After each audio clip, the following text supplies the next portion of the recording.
first few weeks, everything felt calm. The sound of the wind through the trees, the reflection of the moon on the water, everything seemed perfect. Until one night, Luis came home and saw the back door slightly open. He was sure he had locked it that morning. When they entered, the air felt colder, heavier. That night, as they tried to sleep, Marta heard a whisper. It was so close to her ear, she froze. "Luis, come here." She opened her eyes, but the room was empty. No one there, just the sound of her own heartbeat. Days passed. Luis began to see a shadow by the lake, a human shape, still, watching. When he got closer, it vanished. Marta started noticing reflections in the window, a dark figure moving behind her. But when she turned around, nothing. One night, the old clock in the living room started ticking on its own. The hands began to move backward. Louis stepped closer and a wave of freezing air hit him in the face. At midnight, Marta woke up again. She wasn't alone. Next to her bed stood a figure, tall, completely still, its face covered in shadow. She couldn't scream, couldn't move. The thing leaned closer, as if trying to breathe in her fear. Then, it was gone. At sunrise, they packed everything and left the house. No words, no explanation. They never went back. The house remains empty, but neighbors still say, on quiet nights, you can hear a whisper coming from the lake, soft, slow, calling someone's name. I used to live in a small town outside Zacatecas. Behind my house, across an empty field, there was an old white house that everyone avoided. No one ever saw who lived there, but at night, one single light would turn on in the upstairs window, always at 2:17 a.m. At first, I didn't think much of it, but after a few weeks, I started noticing something strange. Every night the light came on, my dog would start whining and scratching the door, staring toward that window. And every time I looked, I thought I saw someone standing there, perfectly still, just watching. One night I decided to record it. I set my phone by the window facing the house and went to bed. Around 2 a.m. the dog started growling again. When I checked the phone the next morning, the light was on like always. But there was something else. In the reflection of my own window, I could see a figure standing behind me, tall, thin, almost blending with the dark. I thought it was a trick of the light, until I saw fingerprints on the glass on the inside. That same night, I heard knocking on my back door. 3 knocks, slow, careful. When I looked through the glass, no one was there, just the field, silent and empty. But when I turned around, my living room light was on, and someone had written something on the dusty table, just one word, move. I didn't sleep after that. A few days later, I told my neighbor what happened. She went pale and said, that house has been empty for years. The last family who lived there left everything behind, even their car. When I asked why, she said, they said something kept coming to their window at night, from your side of the field. I moved out the following week, but sometimes when I drive past that road at night, the light in the window still turns on at 2:17. And even from the car, I can tell whoever's standing there is still watching my old house. It all started when Anna inherited her grandmother's old house, a quiet home in the countryside. She thought it would be a new beginning, fresh air, silence, memories. The first nights were peaceful, but soon, something changed.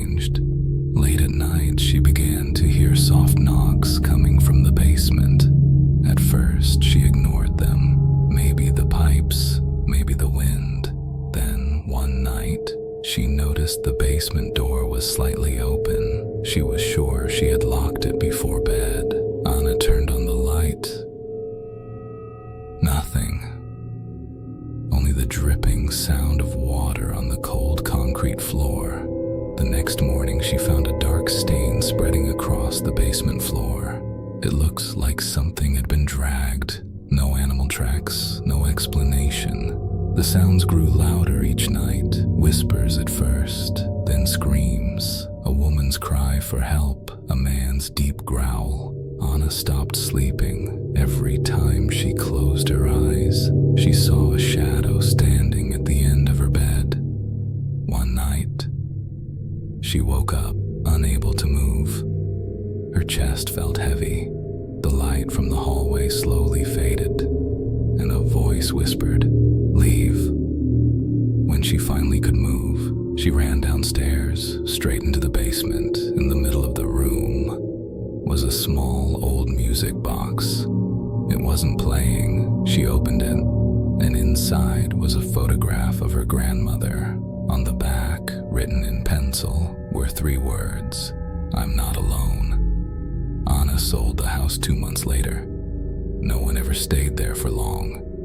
The neighbors said they saw lights turning on in the basement, even when the place was empty, and sometime, when the wind blows from the woods, you can still hear it.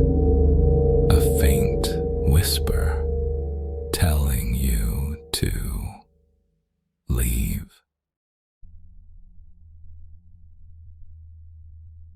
I used to work night security at a cemetery just outside Querétaro.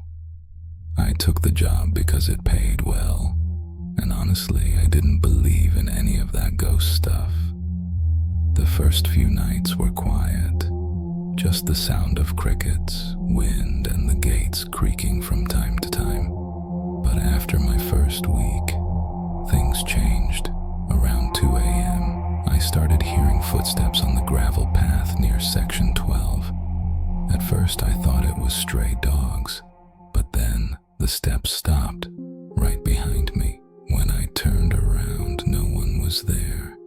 The air felt heavy, like I was being watched. I tried to ignore it, but every night it got worse. The motion lights would turn on by themselves, one by one, like something was moving through the graves. Once I saw a shadow pass across the gate, tall, thin, but it didn't make a sound. One night the office phone rang around 3 a.m. The call was coming from the old chapel inside the cemetery. That phone hadn't worked in years. When I picked up, all I heard was breathing, slow, raspy, like someone trying to whisper but too close to the receiver. Then a woman's voice said, "Don't lock me in again." The line went dead. The next day I asked my boss about that chapel. He told me they stopped using it after an accident. A woman who cleaned the place had gotten trapped inside when the roof caved in during a storm. She died before they could get to her. They buried her right behind the chapel in Section 12. That night I had to make my rounds again. When I passed the chapel, I saw the door was slightly open. I swear I hadn't touched it. Inside, everything was covered in dust, except one thing, a mop leaning against the wall, perfectly clean. Then I heard it, the sound of water dripping onto the floor, only it wasn't water, it was blood, fresh, still warm, dripping from the ceiling onto my boots. I quit the next morning, but sometimes when I drive past the cemetery, the motion lights still flicker on, like she's waiting for someone to come back and lock the door again.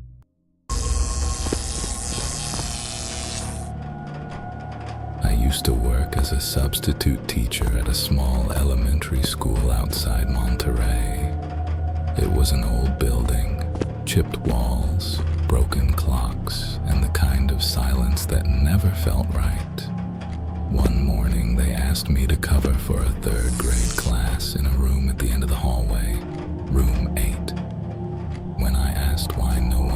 used it.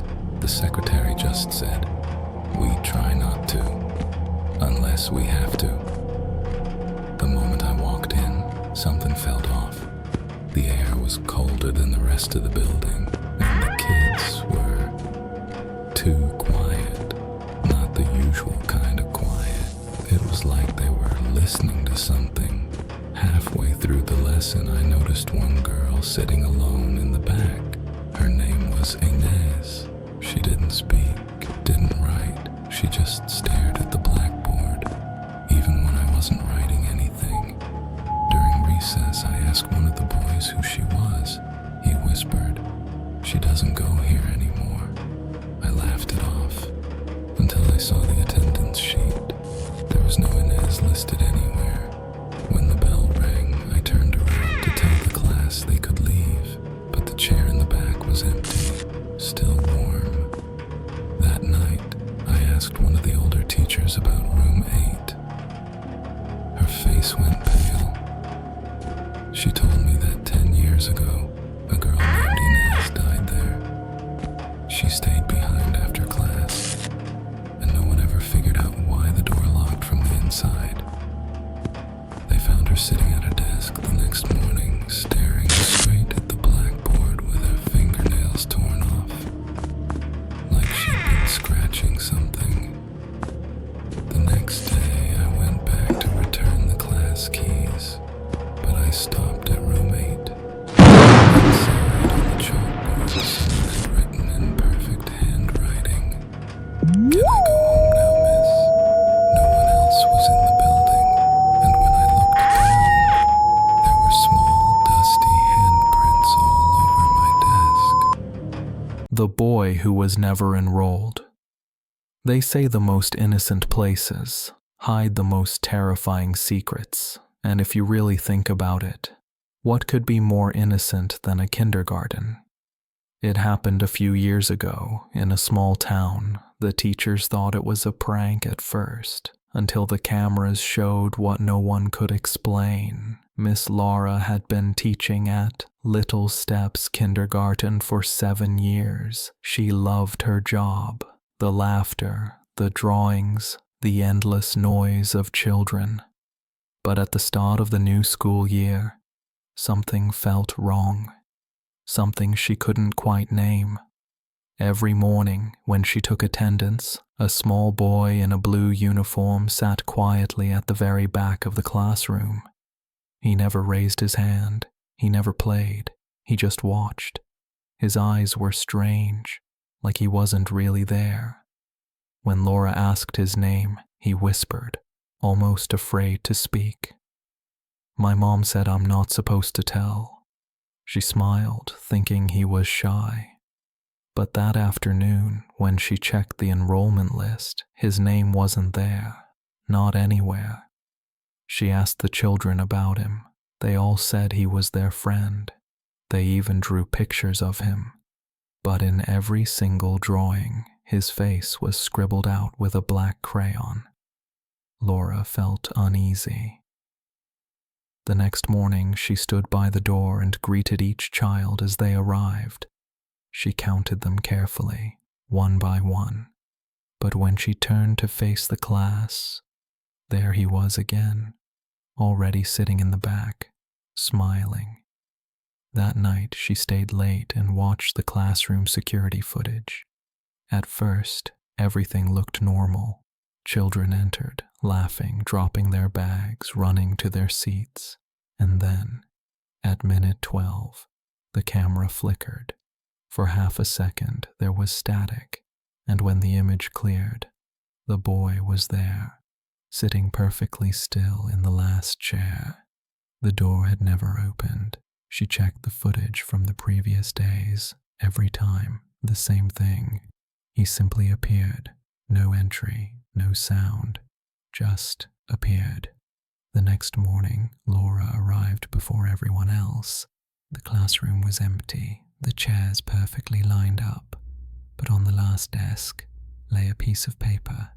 It was a child's drawing, a group of happy kids holding hands, and one figure drawn in the corner, all black, no face, no eyes, Just a dark outline and a sentence written in uneven letters.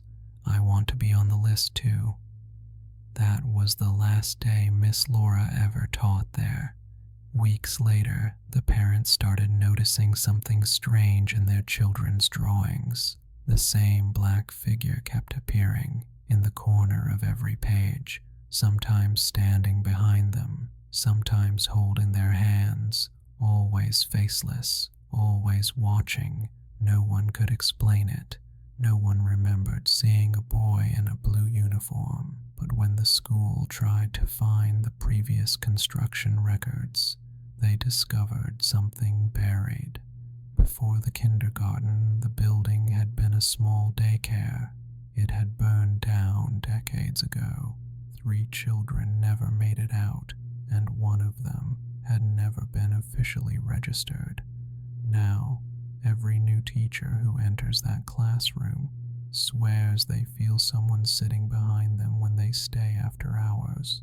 A faint sound of breathing, a chair creaking softly in the dark, and sometimes, when they turn off the lights and glance at the window's reflection, they see a small figure in a blue uniform, smiling from the last row, waiting to be called.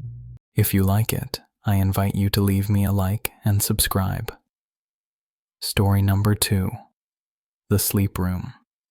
The kindergarten was called Bright Horizons, but everyone in town remembered it by another name. The Sleep Room. It was supposed to be a safe place, just a small nap room for toddlers, painted with clouds and cartoon suns. But something about that room felt wrong. Even the light never seemed to reach it properly. It was always a little too cold, a little too quiet. Miss Evelyn was new. She had replaced a teacher who quit suddenly, without giving any explanation. On her first day, the children told her something strange. They said they didn't like nap time anymore. When she asked why, one little girl whispered, "Because the lady in the ceiling watches us." Evelyn laughed, thinking it was a child's imagination, until nap time came. As she tucked them in, one by one, she noticed all the kids were facing the same direction, toward the far wall. None of them wanted the last mat near the corner. That spot stayed empty every day. After the lights were dimmed, she sat at her desk, scrolling on her phone until she heard it.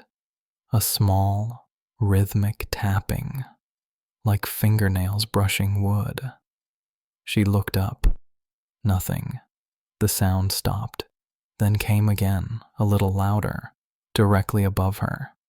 She stepped onto a chair and aimed her flashlight at the ceiling tiles. One of them had scratches on it. Tiny, uneven scratches, like someone had been digging at it from the inside. The next day, she mentioned it to the janitor. He froze, then said quietly, "Don't open that one. It's sealed for a reason," and he walked away. That night, Evelyn couldn't stop thinking about it.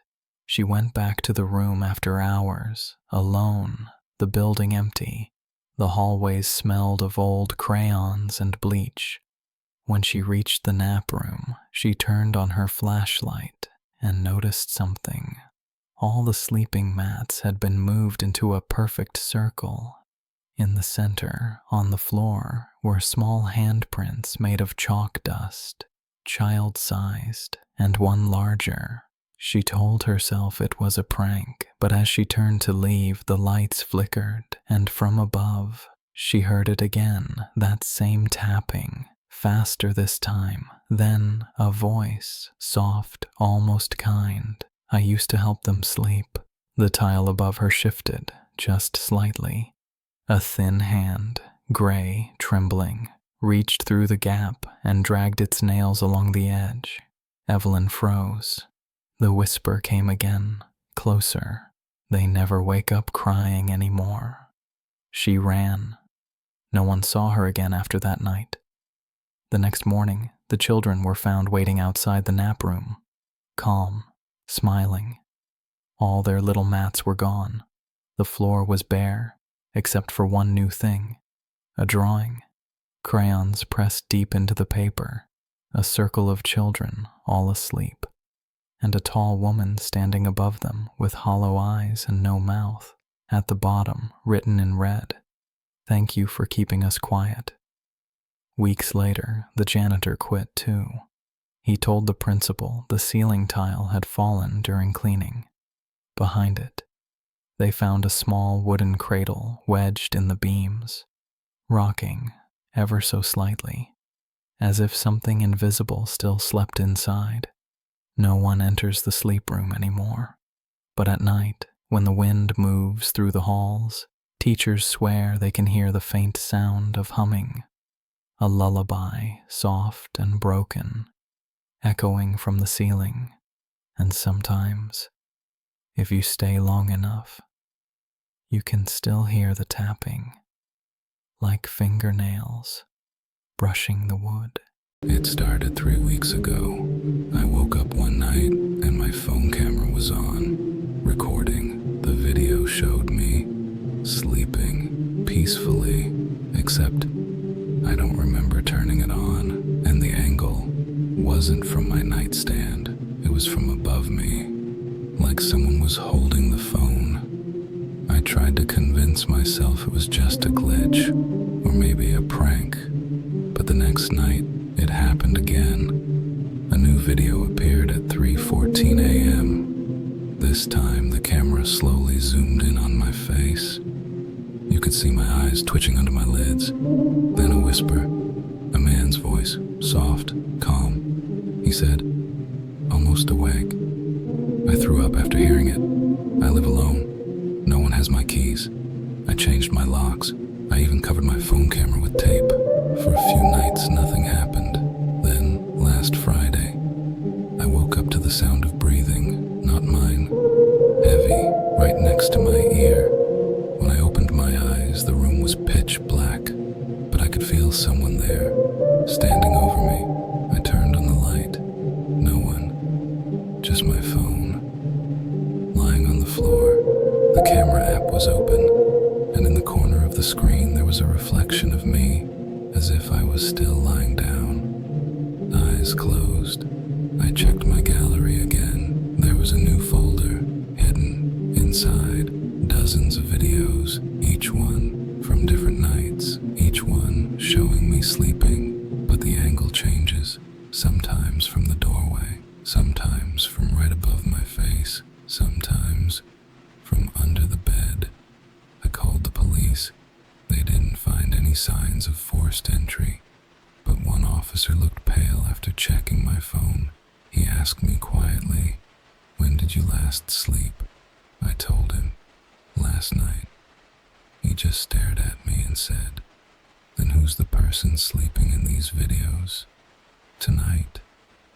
Because the last file was timestamped 20 minutes ago, and it shows me still asleep, still breathing, while I'm standing right here, watching. Last winter, I moved into an old row house on a street that felt like it had been forgotten. Small rooms, thin walls, a single light bulb in the living room that never quite warmed the place. The first nights were quiet. Then, around 2 weeks in, I woke to a sound I couldn't place. A soft scraping, like a fingernail tracing plaster, coming from inside the wall next to my bed. I pressed my ear to it, because that's the stupid thing you do when you're alone, and your brain won't let you sleep. Beneath the scraping there were whispers, not words at first, just a pattern, like someone rehearsing sentences in the dark. The next morning I found a pencil rubbing tucked into the seam of my baseboard.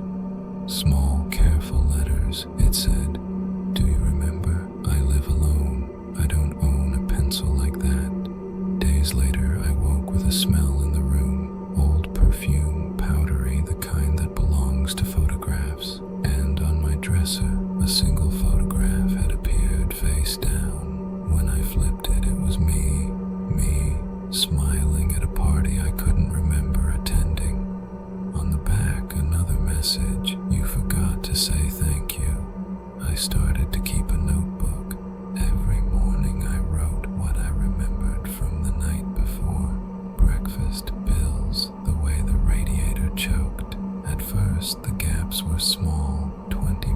missing, an hour misplaced, then whole evenings vanished. One night, exhausted, I taped my phone to the headboard and left it recording.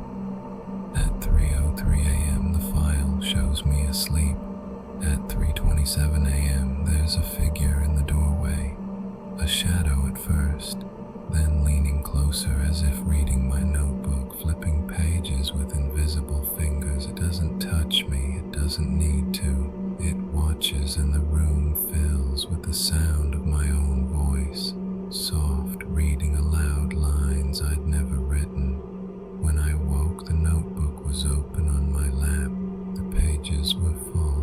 Every forgotten hour, every missing party, every smile I couldn't place, written in my handwriting, and at the bottom of the last page a line I did not write.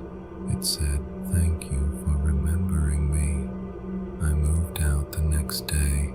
I took everything, furniture, clothes, the radiator, but I left the notebook behind.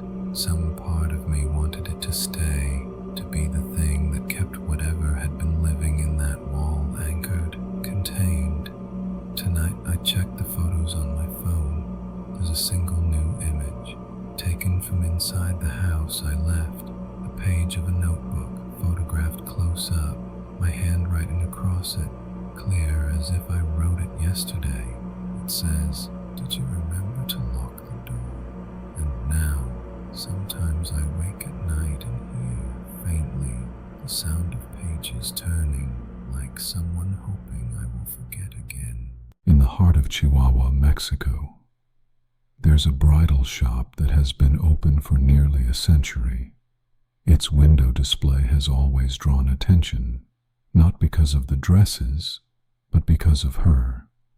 They call her La Pascualita, a mannequin dressed in white, standing perfectly still, watching the street with eyes that seem far too real.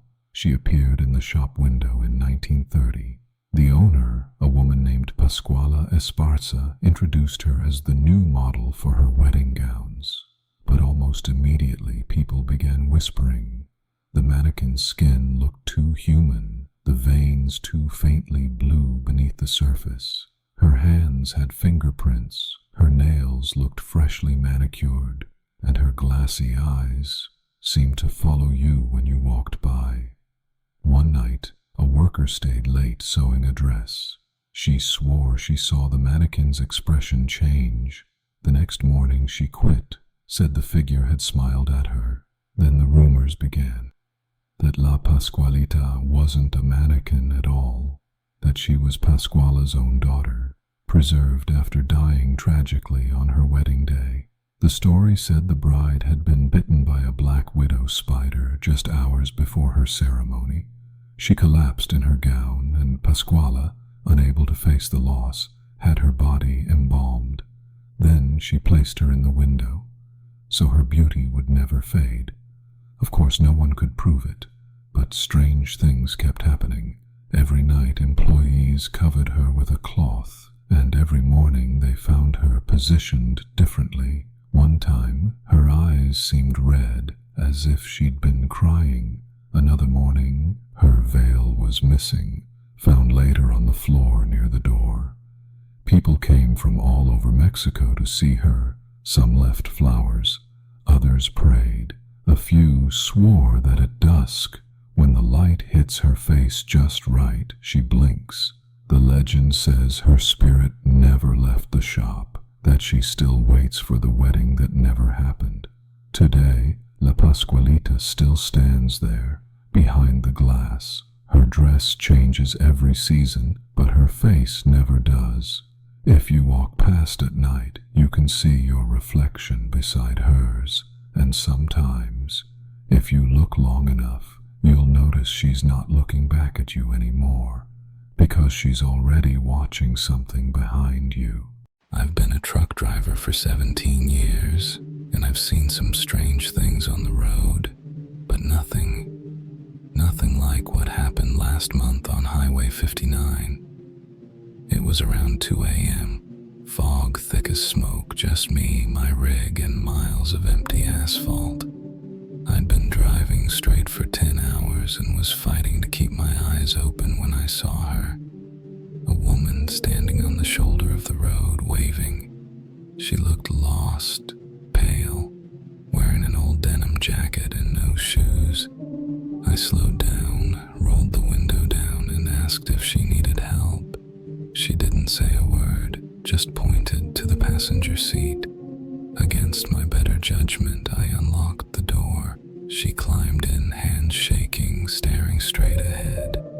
We drove in silence for about 10 minutes before I noticed something. The inside of the cab felt colder. She was whispering something under her breath. I asked again if she was okay. She turned her head slowly and said, "You picked me up here before." I told her that was impossible. I'd never been on that route in my life. But she smiled just slightly and whispered, "You said that last time too." The next thing I remember is waking up at dawn, parked on the same stretch of road where I first saw her. The passenger seat was empty, but there were muddy footprints, bare feet on the dashboard pointing toward me. Now, every time I drive past mile marker 212, my radio cuts out, my engine stutters, and I swear I can hear a woman whisper from the back of the cab, "Are you going to leave me again?" I've been a trucker for over 20 years. You learn to live with the loneliness, the long drives, the static on the radio, the endless roads. But 3 nights ago, I heard something on my CB radio that still keeps me awake. It was around 3 a.m., middle of nowhere, somewhere between Amarillo and Wichita Falls. I had channel 19 on, listening to random chatter when a voice came through. A woman's voice, soft but trembling. She said, "Can anyone hear me?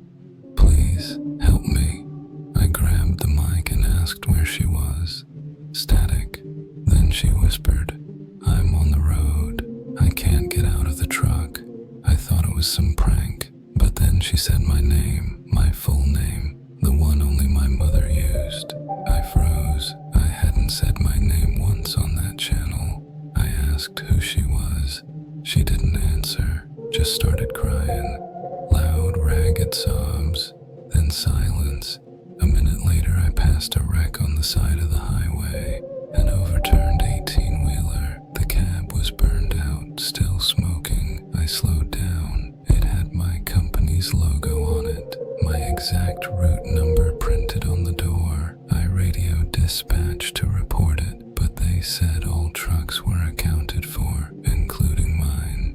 I looked again at the wreck, and the license plate was the same as mine. Then the CB crackled. The woman's voice came back, closer this time, whispering, "You didn't get out last time, remember?" I threw the mic to the floor, looked in the mirror. For a second, I swear I saw her sitting in the sleeper behind me, charred face, staring, smiling. Now every night I drive that stretch, channel 19 turns on by itself, and she whispers, "You're still burning, John. You just haven't noticed yet."